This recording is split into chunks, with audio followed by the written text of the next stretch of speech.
Born and ஸ்டூலர்ஸ் போனால் பிறக்கிறது வந்து ரொம்ப சந்தோஷம் அப்படின்னாலும் அதுக்கு கொடுக்குற விலை இருக்குல்ல, அது ரொம்ப ரொம்ப அதிகம்.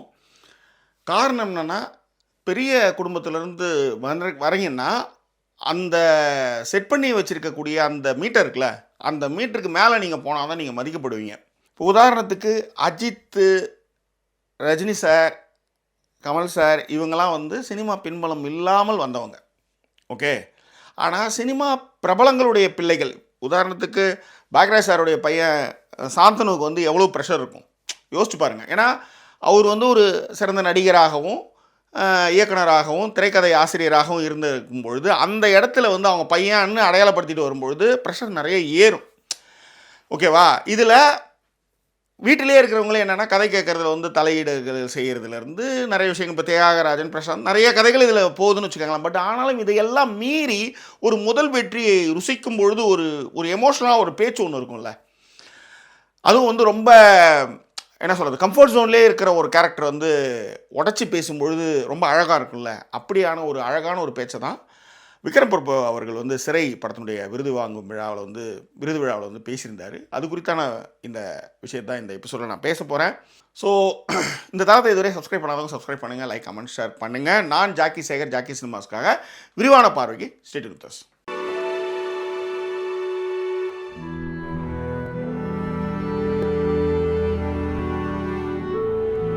சிவாஜி எனும் பிரம்மாண்டம், அவர் தொடாத நடிக்காத கதாபாத்திரங்களே இல்லை. அந்த அளவுக்கு வந்து தமிழ் சினிமா உலகின் பிதாமகன் அப்படியும் சொல்லலாம்.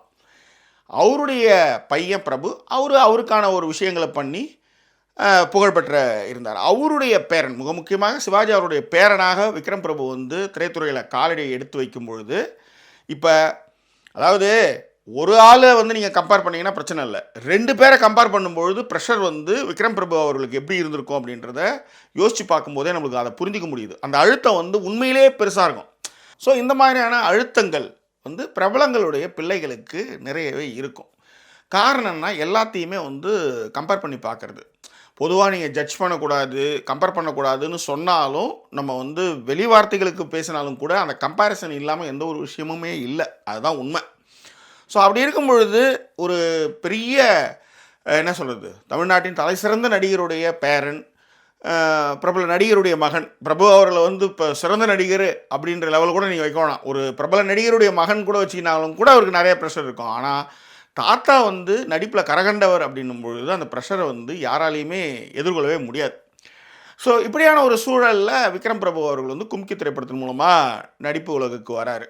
ஓகே, நடிகராக மாறுறார். அந்த படம் வந்து ஒரு பெரிய அளவில் அவருக்கு வந்து ஒரு பெஞ்ச் மார்க்காக அவருக்கான ஒரு அடையாளத்தை அந்த படம் கொடுக்குது.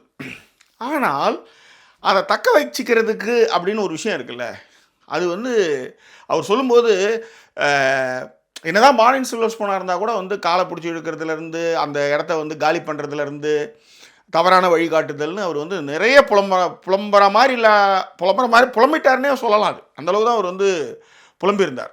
எல்லாத்த விட வந்து ஒரு காம்ப்ளெக்ஸ், அதாவது என்ன சொல்கிறது, தனிமையாகவே இருக்கிறது, எல்லாத்தையும் வெளிப்படையாக பேச முடியாத ஒரு சூழலில் வளர்ந்தவராக தான் அவரை நான் பார்க்குறேன். அதனாலே வந்து எல்லாத்துலேயுமே வந்து தனித்து வந்து நிற்பேன். ஸ்கூலில் கூட நான் தனியாக தான் இருப்பேன். இன்னொன்று, நடிகர் திலகம் சிவாஜி அவர்களுடைய பேரன் அப்படின்றனாலே அவர் வந்து தனித்து வச்சுருவாங்க, என்னை எதுலேயுமே சேர்த்துக்க மாட்டாங்க அப்படின்னும் பொழுது அதில் இருக்கிற உளவியல் சிக்கல்களை நம்மளால் புரிஞ்சிக்க முடியுது.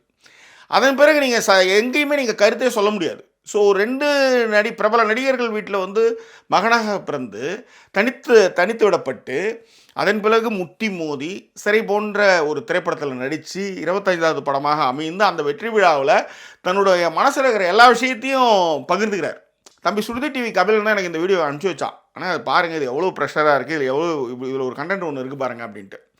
உண்மையிலே பார்க்கும்போது ரொம்ப வருத்தமாக இருந்துச்சு. நம்ம நினைக்கிறோம் காரு பங்களா அப்படின்னு ஒரு வாழ்க்கை, ஆனால் இந்த மன அழுத்தம் இருக்குல்ல, இந்த விஷயத்தை யாராலையும் புரிஞ்சிக்கவே முடியாது, இந்த ப்ரெஷரை வந்து புரிஞ்சிக்கவே முடியாது. அப்போ அதில் ஒரு வார்த்தை சொல்லுவார் அவர், ரோட்டில் போகிறவங்களாம் எனக்கு அட்வைஸ் பண்ணான், ஆனால் அவங்களுக்கு தெரியாது நான் என்ன மாதிரி ஒரு சுச்சுவேஷனில் என்ன மாதிரியான ஒரு பிரச்சனைகள் இருக்கிறேன்னு அவங்களுக்கு தெரியவே தெரியாது. இதையெல்லாம் அடித்து உடைத்து திரைப்படத்தில் வந்து ஒரு சிறப்பான நடிப்பை நான் கொடுத்துருக்கேன் அப்படின்னு எனக்கு விருது கொடுக்கும்பொழுது எனக்கே வந்து ப்ரொடியூசர் ஒரு லலிதா அவர்களோட வந்து பேசும்போது எனக்கே கூச்சமாக இருந்தது. இதை சொல்கிறதுக்கு எனக்கு கூச்சமாக இருக்குது அப்படின்ட்டு. உண்மையிலே 25 படங்களில் விரல் விட்டு எண்ணக்கூடிய வெற்றிகளை தான் வந்து விக்ரம் பிரபு அவர்கள் வந்து பெற்றிருக்கார்.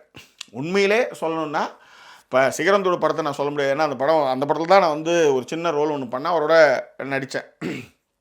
ஓகே, அதனால ஒரு சின்ன ரோல். பட் சிகரந்தோடு நம்ம கணக்கில் எடுத்துக்க வேண்டாம். ஆனால் ஒரு பெரிய அடையாளமாக டானாக்காரன் இருந்தது. அந்த படம் வந்து என்ன சொல்கிறது, விமர்சகர்களாலும் ரசிகர்களாலும் அந்த படம் வந்து பாராட்டப்பட்ட படம். அதே நேரத்தில் இறுகுப்பற்று, அதுலேயே வந்து ரொம்ப நல்லாவே அவர் வந்து நிறைய சூப்பராக சில சீன்ஸ்லாம் ரொம்ப நல்லாவே பண்ணியிருந்தார். ஸோ இப்படி இருக்கும்பொழுது எந்த ரியாக்ஷன் எப்படி பண்ணாலும் உடனே வந்து தாத்தாவோடையும் அப்பாவோடையும் அதை கம்பேர் பண்ணும்பொழுது அவருக்கான ஒரு தனித்துவத்தை உருவாக்குற ஒரு விஷயம் ஒன்று இருக்குல்ல, அது ரொம்ப ஸ்ட்ரகிளாக இருக்காருன்றத அவருடைய பேச்சினுடைய நமக்கு அது வந்து புரிஞ்சிக்க முடியுது.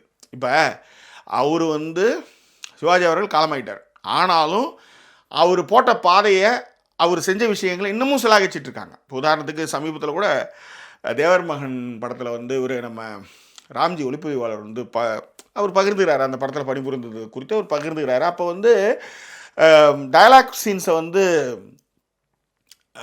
கமல் அவர்கள் வந்து எழுதினார். அதுக்கே வந்து சிவாஜி சொல்லுவாராம், உனக்கு எதுக்கு அந்த வேலை அப்படின்னு கமலை வந்து சொல்லுவார். அதுக்கு தான் அது வேறு யாராவது விட்டுடுறா, நீ எதுக்கு அதை போட்டு பண்ணிக்கிறா, தூக்கி போட்டு சுமக்கிற அப்படின்ற மாதிரி. அது மட்டும் கிடையாது, அந்த படத்தில் வந்து சிவாஜி அவர்கள் வந்து மேக்கப்லாம் போட்டு படுத்துருப்பாராம். இவர் கமல் அவர்கள் வந்து லேட்டாக தான் வருவாராம். வரும்பொழுதே வந்துட்டானா கமல் வந்துட்டானா அப்படின்னு வரான். அந்த மாதிரி வந்து படுத்து கண்ணாயர்ந்து அந்த சின்ன அசைவுகள் இருக்குல்ல, ஒரு ஹீரோ வராருன்னா ஒரு சலசலப்பு இருக்கும் யூனிட்டில், அதை வச்சு உணர்ந்தே வந்து அவர் வந்து பேசுகிறவர். அதே மாதிரி ஒரு டயலாக்ஸை வந்து பேசும்பொழுதே டக்குன்னு அவர் வந்து அதில் இம்ப்ரூவ்மெண்ட் பண்ணி நான் வந்து ஒரு அதாவது ராம்ஜி அவர்கள் வந்து சொல்கிறது வந்து சிலாகிச்சு சொன்னார். நான் வந்து ஒரு சீனை நம்ம படிக்கிறோம், அதுக்கேற்ற மாதிரி பார்த்துக்கிறோம், ஆனால் அது காட்சியாக உருவாகிறதும் ஒரு சிறந்த நடிகர்கள் அந்த பாத்திரத்தை நடித்து அந்த காட்சியை அடுத்த கட்டத்துக்கு எடுத்து போகிறது வந்து ஒரு மேஜிக்கு.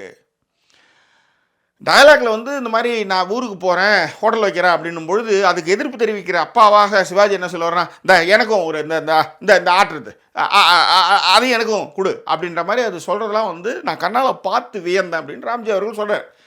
ஸோ சின்ன சின்ன விஷயங்களை கூட, ஏன்னா அவர் வந்து கூத்து நடிகராக இருந்து நாடக நடிகராக ஆகி அதுக்கு பிறகு திரைப்பட நடிகராக பரிமளித்து இந்த உயரங்களை வந்து அவர் தொட்டவர். அதனால் அந்த மீட்டரை வந்து யாராலையுமே தொட முடியாது. கமல் அவர்களாலையும் அது தொட முடியாத ஒரு உயரம். ஆனால் ஒரு தனக்கான ஒரு பாதையை வகுத்துட்டவர் கமலாக இருக்கட்டும், ரஜினி ஆகட்டும், தனக்கான ஒரு பாதையை வகுத்துக்கணவங்க.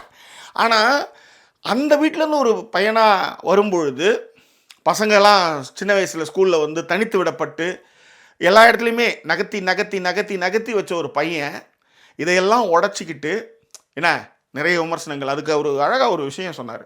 ரஜினிகாந்த் அவர்கள் சொன்ன மாதிரி காது கிழக்காத தவளையாக நான் இருந்தேன், விமர்சனங்கள் நிறைய வருது போகும், ஏன்னா எப்படியா இருந்தாலும் அப்பாவோடையும் தாத்தாவோடையும் கம்பேர் பண்ணுவாங்க. இதையெல்லாம் மீறி நான் நின்றது என்பது சாதாரண விஷயம் இல்லை, அது அவங்க சொன்னாலும் புரியாது, இதுதான் என்னுடைய முதல் வெற்றி அப்படின்னு விக்ரம் பிரபு வந்து அந்த பேசினது வந்து பார்க்கும்போது என்னால் அந்த சிச்சுவேஷனையும் அந்த ப்ரெஷரையும் என்னால் அதை உணர முடியுது. அதை உங்களோட அதை பகிர்ந்துக்கணும் அப்படின்றது தான். ஓகேவா? தன்னுடைய முதல் வெற்றியை சோக்கிறது கூட இது எனக்கான வெற்றி தானா அப்படின்ற ஒரு டவுட் அவர்கிட்ட நிறையவே இருக்குது. புரியுதுங்களா? ஸோ விக்ரம் பிரபு அவர்கள் வந்து அதை பேசும்பொழுதே இது எனக்கு இது வந்து சாத்தியமா, இது நான் இதை எடுத்துக்கலாமா, இதை வந்து சொல்லலாமா அப்படின்ற ஒரு ஹெசிடேஷன்லாம் அவருக்கு நிறையவே இருக்குது. இதையெல்லாம் அவர் வந்து உடச்சிக்கிட்டு தான் வந்து 25 படங்களை வந்து அவர் வந்து பண்ணி இந்த இடத்துக்கு வந்திருக்காருன்னு வச்சுக்கோங்களேன். ஸோ அவருடைய எதிர்கால வாழ்வு சிறக்க நம்மளுடைய வாழ்த்துக்கள். காரணம், பிரபலங்களுடைய பிள்ளைகள்னாலே நம்மளுடைய ஒரு கண்ணோட்டமும் ஒரு ஜட்ஜ்மெண்ட்டு ஒரு கம்பேரிசன் எல்லாமே இருக்குது. ஆனால் அந்த ஷூ அந்த செருப்பு போட்டு பார்க்குறவனுக்கும் நடக்கும்போது தான் அந்த கடிக்கிறதுனுடைய வழி என்னன்னு தெரியும். ஸோ அதை வந்து மிக அழகாக அந்த விருது வழங்கும் விழாவில், சிறைப்படத்தினுடைய விருது வழங்கும் விழாவில் விக்ரம் பிரபு அவர்கள் வந்து பகிர்ந்துக்கிட்டார். ஸோ அதையே ஒரு காணொலியாக அவங்ககிட்ட பகிர்ந்துக்கணும் அப்படின்றத, நான் இதை எழுதுறதை விட இது இன்னும் ஈஸி, இன்னும் நிறைய பேருக்கு போய் சேரும் அப்படின்றதுனால இந்த வீடியோ குறித்தான உங்கள் கருத்துக்களை பின்னோட்டங்களை தெரியப்படுத்துங்க. ஸோ விக்ரம் பிரபு அவர்கள் இன்னும் மென்மேலும் வளர, இன்னும் நிறைய உயரங்களை தொட, அந்த ஹெசிடேஷன்லாம் தூக்கி போட்டு இறங்கி இன்னும் நிறைய திரைப்படங்கள் செய்து வெற்றி வாகை சுட எல்லாம் வல்ல இயற்கை அவருக்கு துணை நிற்கிறது என்று கூறி இந்த உரையையும் இந்த காணொலியத்தோடு முடிச்சுக்கிறேன். ஸோ இது குறித்தான உங்கள் கருத்துக்களை பிரிவுகளை தெரியப்படுத்துங்க. இன்னும் வேறொரு எபிசோட் உங்களை நான் சந்திக்கிறேன். அதுவரை நன்றி கூறி விடைபெறுவது உங்கள் ஜாக்கி சேகர். நன்றி, வணக்கம்.